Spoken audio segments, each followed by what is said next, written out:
औज़ुबिल्लाहिमिनश्शैतानिर्रजीम बिस्मिल्लाहिर्रहमानिर्रहीम। अस्सलाम वालेकुम स्टूडेंट्स एंड व्यूअर्स, कैसे हैं आप सब? उम्मीद करते हैं आप सब खैर से होंगे। तो स्टूडेंट्स, आज की वीडियो जो है वो रीचेकिंग के बारे में है कि इंटरमीडिएट पार्ट 2 12वीं क्लास का रिज़ल्ट आ चुका है लाहौर बोर्ड ने और बाकी तमाम बोर्ड्स ने अनाउंस कर दिया है सेकेंड ईयर का रिज़ल्ट। तो स्टूडेंट्स पूछ रहे हैं कि हमने रीचेकिंग के लिए अप्लाई करना है, तो हम आज आपको बताते हैं कि 12वीं क्लास का जो है वो शेड्यूल जारी हो चुका है रीचेकिंग का। रीचेकिंग क्या है और इसमें नंबर कैसे बढ़ते हैं, ठीक है, और रीचेकिंग के लिए अप्लाई कैसे करते हैं, रीचेकिंग की लास्ट डेट क्या है और रीचेकिंग की फ़ीस कितनी है, ये तमाम चीज़ें आज हम इस वीडियो में डिस्कस करेंगे। तो वीडियो शुरू करने से पहले नए आने वाले व्यूअर्स से गुजारिश है कि वो चैनल को सब्सक्राइब कर लें और बेल आइकन को प्रेस कर लें ताकि लेटेस्ट इन्फॉर्मेशन आपको मिलती रहे।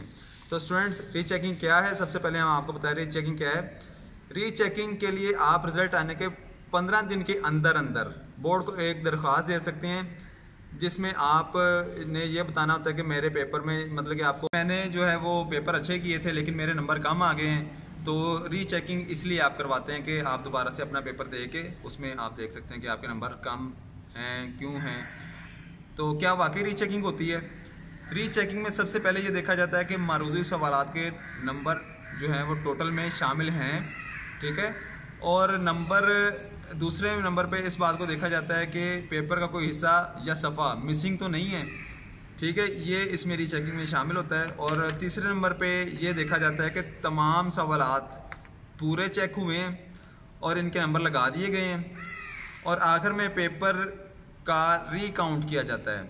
रीकाउंट में अगर किसी सवाल के मार्क्स काउंटिंग में रह जाएँ तो वो सिर्फ वही बढ़ाए जाते हैं, ठीक है। अगर किसी सवाल के मार्क्स कम लगे हैं तो वही रहेंगे, चाहे सवाल मुकम्मल सही ही क्यों ना हो। पेपर में किसी सवाल को दोबारा चेक नहीं किया जाता और ना ही किसी भी सवाल के मार्क्स बढ़ाए जाते हैं, ठीक है। ये रीचेकिंग जो है ना इनके असूल हैं। और उम्मीदवार अपनी दरख्वास्तें बोर्ड की वेबसाइट पर ऑनलाइन जमा करवा सकते हैं, ठीक है, मतलब कि आपको वहाँ बोर्ड ऑफिस जाने की ज़रूरत नहीं है, आप ऑनलाइन ही अप्लाई कर सकते हैं इसके लिए। दरख्वास्त के बाद उम्मीदवारों को SMS के ज़रिए बोर्ड ऑफिस बुलवाया जाता है, मतलब कि बोर्ड ऑफिस आपको टाइम देता है, SMS के ज़रिए आपको मुतला करता है जहाँ मुकर्रर तारीख पर इनके पेपर दिखाए जाते हैं इनको, ठीक है।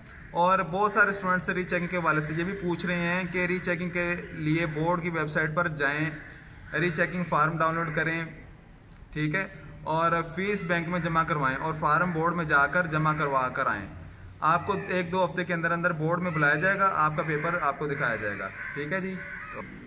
तो बहुत सारे स्टूडेंट्स रीचेकिंग के हवाले से भी पूछ रहे हैं। तो रीचेकिंग के लिए आपको बोर्ड की वेबसाइट वहाँ पर जाना पड़ेगा, बोर्ड की वेबसाइट पे www.baislahore.com, ठीक है। और जो फैसलाबाद है वो बाइस फैसलाबाद, और जो अदर बोर्ड हैं जहाँ जहाँ जिनका बोर्ड है साहिवाल है तो वो बाइस साहिवाल की वेबसाइट पे जाएंगे, वहाँ पर रीचेकिंग फार्म डाउनलोड करेंगे, फ़ीस बैंक में जमा करवाएंगे और फॉर्म बोर्ड में जाकर जमा करवाएंगे, ठीक है।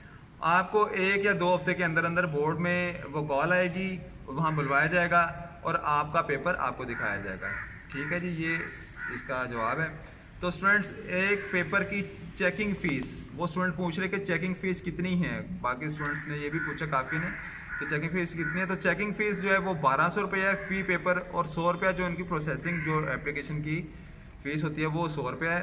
तो अगर मिसाल के तौर पर आपने एक पेपर रीचेक करवाना है तो उसका 1300 रुपया आपको चलान डाउनलोड होगा, और अगर 2 पेपर आपने चेक करवाने हैं तो उसका 2500 रुपये होगा, मतलब कि दूसरा पेपर 1200, फ़ीस 1200 ही हर पेपर की, 100 रुपया उसमें सिर्फ इंक्लूड होगा उसका जो प्रोसेसिंग होती है उनकी। तो 1200 रुपया फ़ी पेपर की चेकिंग फ़ीस है। नंबर बढ़ने की सूरत में आपको इसकी ये फ़ीस भी वापस कर दी जाएगी, ठीक है।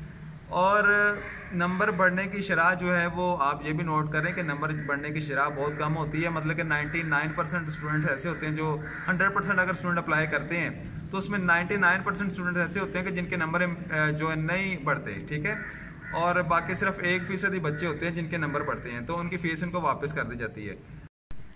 तो स्टूडेंट्स, ये वो पॉइंट्स थे जो आपके सवाल थे, आपने पूछा था रीचेकिंग के बारे में, तो ये आपसे शेयर किया। ये वो पॉइंट्स हैं जिन पर आप अमल करके रीचेकिंग के लिए अप्लाई कर सकते हैं।